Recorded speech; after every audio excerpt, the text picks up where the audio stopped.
Okay, tank trailer truck, full speed, rushed this way and down there in the crowd. Back a little. Hey! Keep walking or you're gonna go to jail! Come on, guys, we have permission to be out here. We have permission to be out here. Stop it.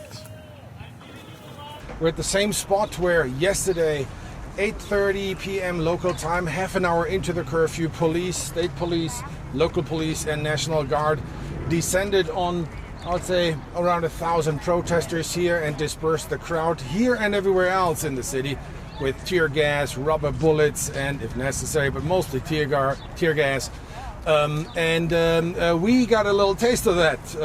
It is somehow expected, actually, in the line of work here when you cover a riot or a protest of that sort. So we had two run-ins with police. Once my excellent cameraman Max Ferg and I were setting up for a live shot as we have it now, and were shot at by police. And there is no doubt about this, because I can imagine police might want to question this, but the National Guard just had left, and I had talked to the National Guard personnel, and then we turned around, turned on our lights, and the police started to fire a shot at us. That wasn't very pleasant, but we weren't hit. That's the good part of it. Secondly, we were trying to document another TV team being, I would say, harassed by 3 police cars. This is what you do in the field. You get there then and document. You don't interfere, but you document what happens. This is like almost like an ethical code between journalists in the field, and it should be one. And the police didn't take it so well, and threatened us with arrest and mace, and to be maced. And of course that's not okay, because we're doing our job here. We are accredited, and a curfew does not apply for journalists doing their jobs. However, they didn't care. And now we are in downtown Minneapolis, and at the state capitol, or on their state capitol grounds. Right behind me, as you see, protesters, a few hundred are gathered, and this is almost like a family event. There's children and families with children, and people from all walks of life, minorities, white people, Asian Americans, African Americans, and so on. So this is, they're making their voices heard. It's about really more, that's what they tell us, than George Floyd. It's about systemic racism, and racism in Minneapolis and many other cities in the United States.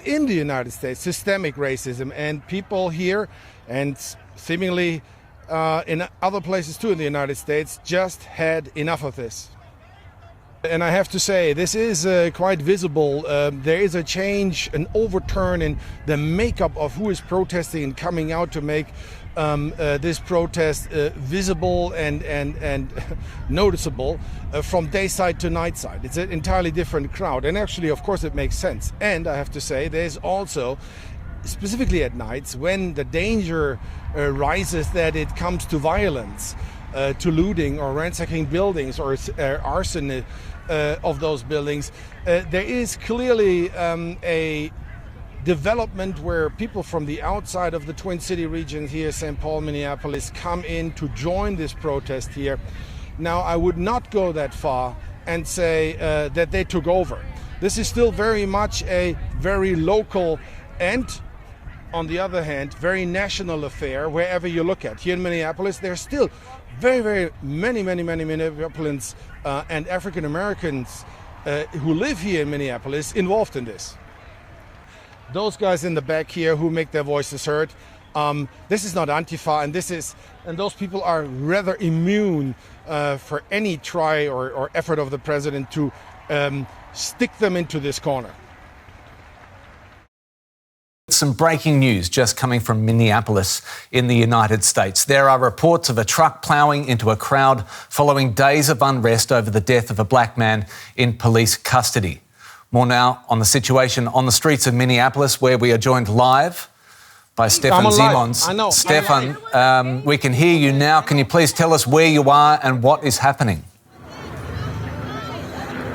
Hi there, hello. So we're on the highway towards Minneapolis, and just about 15 minutes ago we witnessed that a tank trailer truck, full speed, rushed this way and down there in the crowd. The highway was blocked by the crowd. protesting peacefully. 10,000 people, 20,000 people maybe. He ran right through the people. Well, I can only assume that this is a mass casualty event. I'm sure it is. People had no chance of escaping that. That truck honked his horn and just kept going. And I think there was an extra 2 or 3 seconds where people just froze and tried to figure out what's going on. And well, the result we have here. I would like to tell and would ask my cameraman to turn around the camera and show you. So this is now the escape route for those people who were just on this side where I'm standing on the highway. They basically jumped over the meridian here to just escape. Most people are in absolute shock, traumatized. We saw people breaking down in tears. And of course, you see in the back there, police now arrived, law enforcement blocking the highway.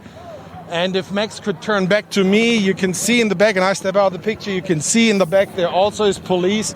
And there where if you see those 3 markers there, this is actually the impact zone, I guess. And I say this on purpose, I guess, because I'm not really sure, we're not really there yet. And I have to also tell you, we don't really want to go there because the pictures which we would be broadcasting live then are probably not for TV. So this is the latest here. This was a Sunday, 2.5 hours away from the curfew on a Sunday. And this is what we got. Stefan, this is turned from a protest for Mr. Floyd into definitely a mass casualty event and a tragedy. Stefan, if you can just paint the picture again. The march of 10,000 people was moving which way up the street, and where did the truck come from? You say he honked the horn. What sort of warning did you get that there was a truck on the scene? There was basically no warning at all. The truck was traveling towards 4th Street Southeast, University Avenue on the highway 36 on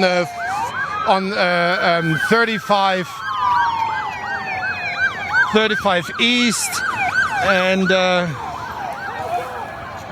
did you see this? This is police now spraying people here with this is an amazing scene. I just let you see this, and I'll put this in context in a second. You see the anger of the people here on the highway still. Police is moving in to secure the area, and they get pebbled with debris, and they have nothing else to do but opening their windows and spraying people with tear gas and mace. That's amazing in this situation. So again, let me resume. Truck came towards 4th Street Southeast. I saw him. I was standing on the bridge about 500 meter towards east, and saw this truck coming, and I heard him honking his horn, continuously honking his horn. And I guess that was the sign which alarmed me the first, because it didn't stop. It seemed almost like he sped up and honking his horn. And as I described before, there was this extra second where everybody realized he's not going to stop. He's going to do this to kill people. And that's what apparently happened here. So we moved up a little bit further. You see the truck there? This is exactly the truck which did this, which ran through the people, through the crowd here. Amazing. I would say the perpetrator and the driver of this truck was apprehended by what? Can we walk and talk? No. Let us please report what we're going to see here. Okay, we're live on air. You're live on the air, and that's your job, but you gotta understand. Hey, easy. Okay, we'll resolve this here. We stop back a little bit. We go back a little. Hey, stop it! Come on, easy. It's okay. It's all right. We're good. No, it's all right. It's all right. Come on, we gotta It's all right. It's all right. It's all right. Let's all calm down, people. Thank you. So again, Come on, bro. look, nerves are Yeah, I understand. We understand. Nerves are really raw here. Of course, people are really upset and traumatized, and of course, this is absolutely understandable. that individuals react and deal with this trauma different ways. So, but again, to what we see. As you can see, Pauline has cordoned off. Has cordoned off. Calm down. Cordoned off what I would call the crime scene there. This is, you see the truck in the background. We're moving back a little bit because. Move back a little bit, just a little bit at a time. You know what I'm saying? I'll help y'all move that. And let's do this. Let's move back here a little bit. No. It's not the police. It's not the police. We're having an argument. I know, guys. We're doing our job. We're reporting this into the world. Okay. They said let him go. Come on. Thank you. They said let him go. So, all right. So I guess maybe we have made the point. So maybe we have made the point with those very enraged and emotional protesters. And again, I can only tell our viewers and you a little bit understanding for those people. They went through a lot. I do gladly stay corrected, and I would call this a miracle, because from my vantage point, from my view, there was almost no way that everybody escaped this unharmed. If that's the case, then that's great.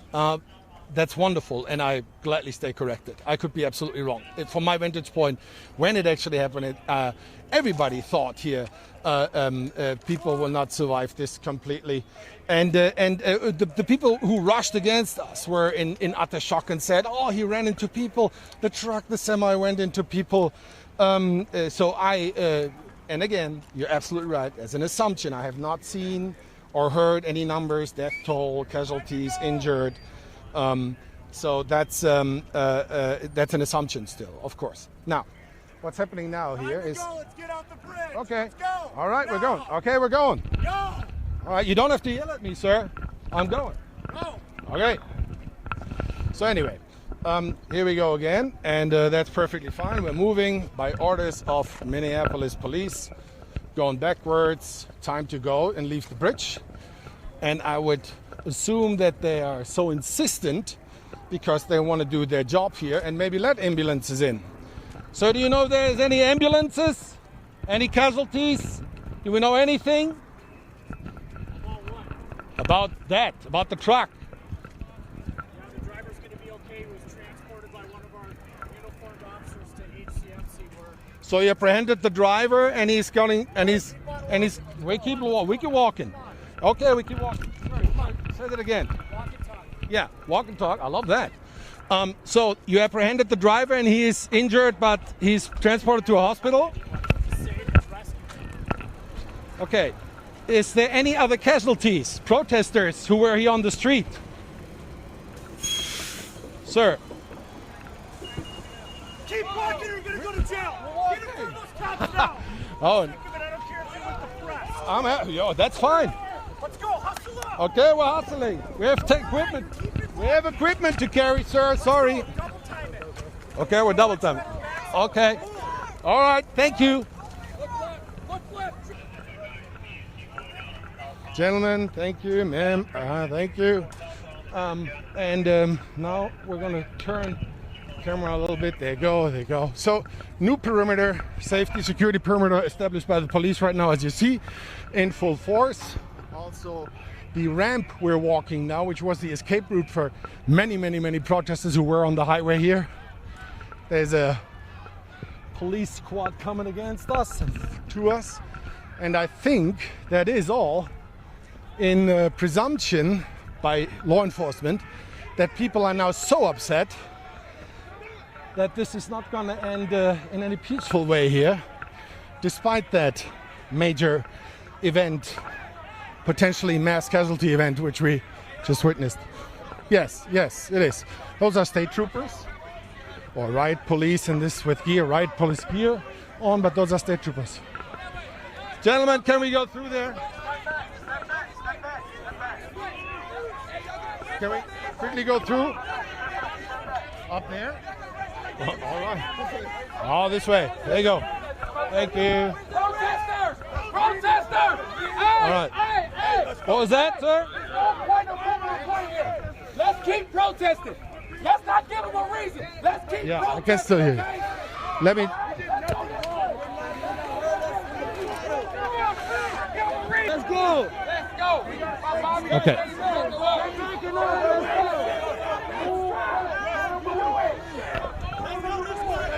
So I have no idea if you're still with me, but if you're still with me here.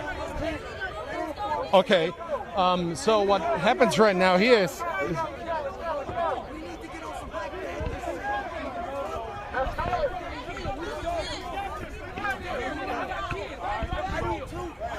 I can hear you. So I need to know what you, if you were there. I was there. I'm PJ Hill. Okay, I'm the okay, organizer. okay. along with Now Royce please White. tell me what you have So seen. we were doing a peaceful protest on the bridge. Then a semi came through, going like 40 or 50 miles an hour, trying to run us all through. Caucasian man blowing the horn, going through. Hit a girl, stopped, and then all of our people jumped on there, trying to rip him out, trying to get her. He kept going. We ripped her out. Yes. Started reversing, almost hit somebody. Then our people jumped on him. I mean, it's interesting. So he got through. Then fuel started leaking over there. So we tried to push all our people. Everybody was frazzled running. The police came down, so we spoke over here. I said, I came up, hands up slow, talked to them. They said, lead your people up the bridge. I go to lead my people up the bridge. They got squad cars zooming down. And Mason, not just coming, but Mason. So I said, what is this? What is this? You told us to go this way. Then he said, miscommunication. Okay. So then we talked. Go ahead. Let me bring you back to the incident of this of the truck. Let me bring you back to the incident of the truck just for 1 second. So you say he hit one person only and nobody else was hurt? No, one person. One person only. That's amazing. How is that possible? Everybody started moving. Everybody started scattering. And the girl that got hurt, we only had one vehicle in the whole thing, and we put her in a truck and we drove her straight to the hospital. That is amazing. I have to tell you, I stood on this bridge over there and I saw it happening. I heard him honking his horn and I thought he's going to slow down, and he didn't slow down. He actually felt like he sped up. He wanted to kill us. And that is without a doubt. I vouch for that. That was deliberate. That was not an accident. We saw them lowering down the windows and starting to mace people, trying to. Yeah. On the other hand, I have of course also to say that with the understandable rage and anger here, they were immediately pebbled with posters and water bottles, etc., etc. Of course. Right? Of course. We're not gonna say that we didn't that we didn't react, because we did. But the plan was for us to exit the bridge. So when they went away from the plan, then our people. Hold on. We're gonna do this like this. And then our people reacted. So we did react. Understood. But we were backed into a corner to react. They went back on their word with us. Yeah. Since I have you here, and it's not just about this incident, which is tragic and horrible enough,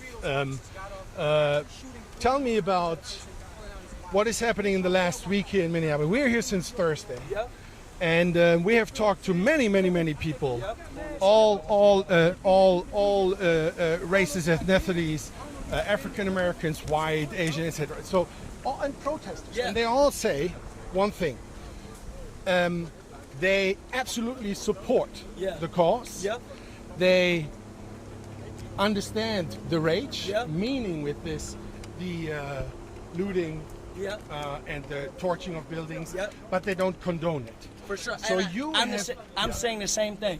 If you go on my Instagram, Mr.simplyp, I'm saying the same thing. I understand people's feelings. I understand the anger, the rage. I have that sadness for George and his family. But I do disagree with loitering the city and burning it up. But, like I always say, there's a time for Malcolm X kind of reaction, which means burn the city down so we can get people's attention. And then there's a time for Martin Luther King, what we try to do today. We're transitioning as a people to do peaceful protests. But if a trucker comes and takes everybody out, or if the police lie to us and do this, what can we do? What can we do? The relationship between African American community and the police is absolutely bad. How is this? Why is that so? Is it systemic? It's systemic. It's society, how they have done us as African Americans, and they kill us, and then no justice ever. No, I mean the list is long, and we're tired. We're tired. It's not just convict these guys. We need long-term change. We need change in the Minneapolis Police Department. Systemic change. We need our people to be policing our people, and it's not all cops, because I know some great cops. Nathan Polk, William Wright, Tony Adams, Jeremy Randall. These are great cops, but we need more of them. We need more of them. It starts at the top. What are you going to do in an hour and a half now when the curfew starts? Do you think those police were just there now to protect the scene of this incident? No, they're going to come after us. They're going to come after us, but unfortunately I got to go because I got to leave my people. Thank you. Okay. Yep. Thank you very much. Thank you. Here's the interesting thing. Remember, we talked to the police officer first, and he said we apprehended. I said, did you apprehend? I asked him, did you apprehend the person, the driver? Yeah, no, apprehended. We had to rescue him. So now, after hearing what this gentleman said, who was right there,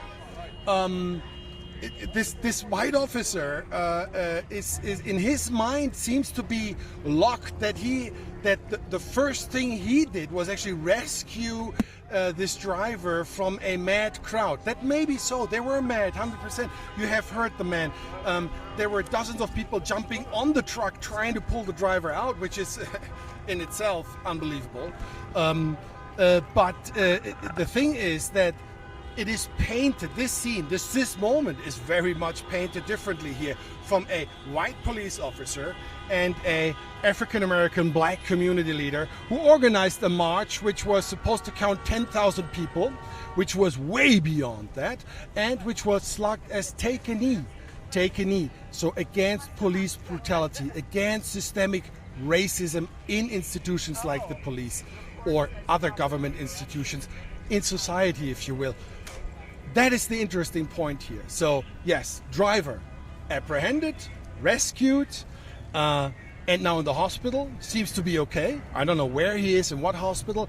And amazingly, and I take this fully, from my vantage point, it looked like I would have never guessed that only one person, and this is bad enough, but only one person, according to this witness, was injured, not killed.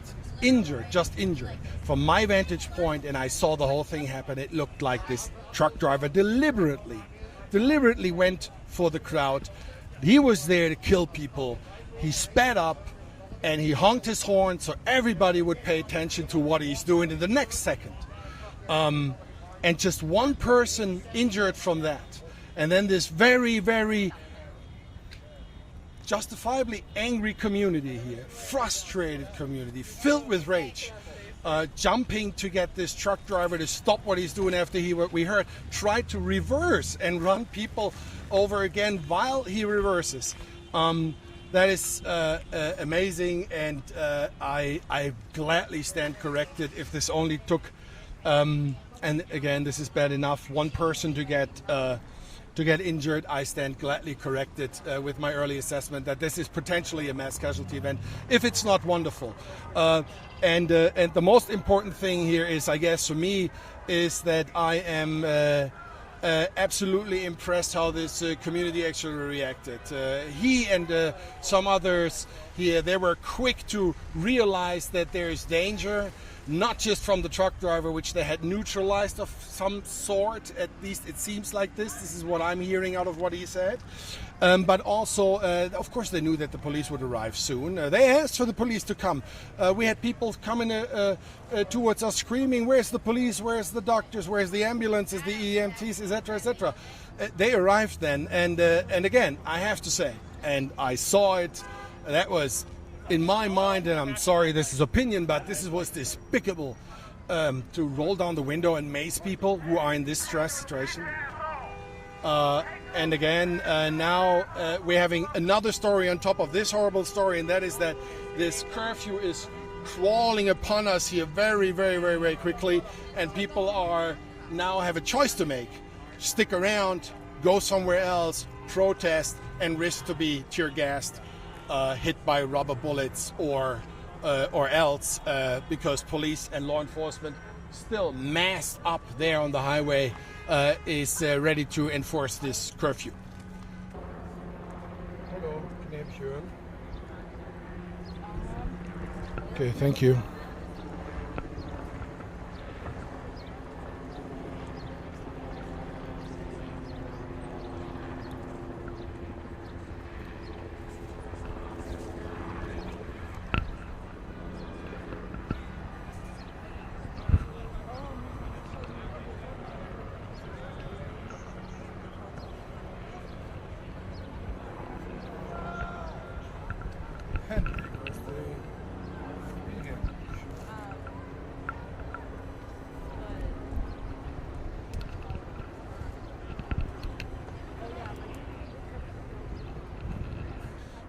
We were clearly under the impression, I was under the impression, that there is no way that this is not resulting in a mass casualty event. But we talked to an eyewitness then later who was right there at the scene, and he said only one person, as you already pointed out, one female was injured, transported by the protesters themselves, and there were 10,000 people at least on this highway stretch there, to a hospital. Minutes later, the police rushed in in their patrol cars. Over the last 2 hours, this was built up, of course, here in tremendous force, and that is because there is a curfew in place and in effect right now. However, police rushed in when the truck had hit the crowd. We were told in a witness, and now I think now we should switch gear. You see there in the back, and there comes the first tear gas round to disperse the crowd. So let me quickly finish. Yeah, go ahead. Go ahead. Please go ahead. Sure. So, as I said 15 minutes ago, everybody who has a cell phone, a mobile phone, gets an emergency alert system warning that the curfew is in effect now, that everybody has to disperse, go home, or take safe shelter somewhere else. And now you see police moving to enforce this curfew, to disperse the not massive crowd of protesters here. There will be shortly, they will arrive where we are, so we're going to get moving too a little bit, as we had last night experienced the anger and wrath of the one or the other police officer, and we may not want to go through this again. However, so what you see is here now police moving in, trying to disperse anybody who is in their eyes not following the curfew orders, and disperse. And we'll move a little bit now here. Whenever you hear this pop, this is tear gas, and we're going to take a little bit cover. It's okay. It take us. We're going to take a little bit cover behind our car here. I'm standing next to my cameraman. There goes the water bottle in response to the crowd. So there you go. You see this? They're firing actually on us. And we're going to hide behind the car. This is safe. This is good. No. That's not the police under fire. Yeah. So sorry, and don't take this the wrong way. I'm not disrespecting you and your impression here, but it is police enforcing the curfew, and there was one water bottle brought against them, and that was it. But they're going with tear gas and what have you against anybody who's still on the street and not pressed. And as I said, taking cover behind our car with some other colleagues. There you go. That's a stun grenade. Sounds bad. It's not that really. This is only for a psychological effect. But we're also AIM here. This is not that we are spared just because we have a press accreditation and wear a jacket with a press sticker on. Yeah, this is where we are.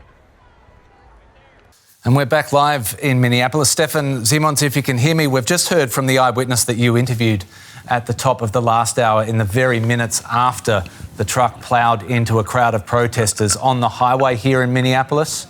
Can you take us back onto the scene now and just tell me what's the situation? We've just hit the curfew. We're 8 minutes into the curfew. What is happening there now? Hey, we're press, guys. Yeah, it's all right now. We're going to try to convince police. Hey, we're press, guys, from D.C. All press. We're all press here, okay? So I'm trying to, and as you see, I know that, and there you go. See, there is a lot of, come on, guys, we have permission to be out there. We have permission to be out here. Stop it. We are press. Okay, our vehicles are back there. We got to go up to get to our vehicles. Sir, your governor, the governor of Minnesota exempt press. How do you give us a local order when we get the permission from your superior to be here? All right, so we're going to go in our car. We're going to go in the car and move, okay? Going. All right.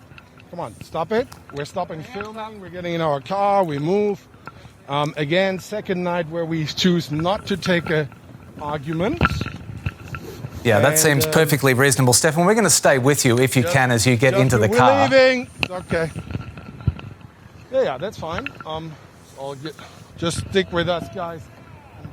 If you've just joined the broadcast, we are on the streets live with Stefan Simons, our DW correspondent in Minneapolis, where 70 minutes, almost 90 minutes ago now perhaps, a truck ploughed into a crowd of protesters protesting the death of George Floyd.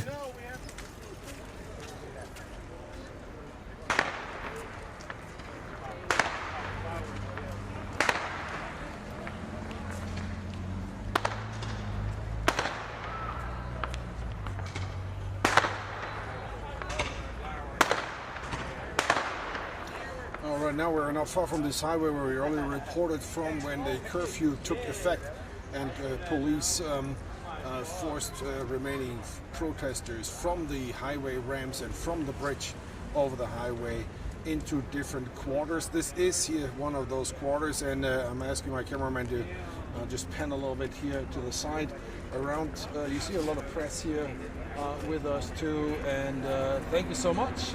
And around the corner are actually the state troopers and police in mass, ready to do whatever they think they should do to enforce this curfew. So far, there's still a few straggling protesters, not a big crowd here, but a remaining group of protesters who are holding or standing their ground here, once in a while tantalizing and teasing the police forces on the other side.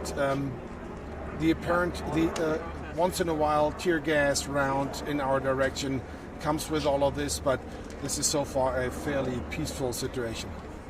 I would have assumed that this man would not survive that because, I mean, let's just be clear. When we say protesters, then we give many individuals just one brand. There were children, moms, dads, young people, older people on the highway in this protest. This was not a bunch of criminals storming the highway. Those were African American community. There were white people, of course. There were Asian Americans there. People from all walks of life. They engaged in a peaceful protest. Of course, it's illegal to occupy a highway, but I mean, we're in day 6 here in Minneapolis of a pretty much big disturbance. So, having said that, I would have not bet one dime on this man surviving, not one dime. But apparently, there was some restraint.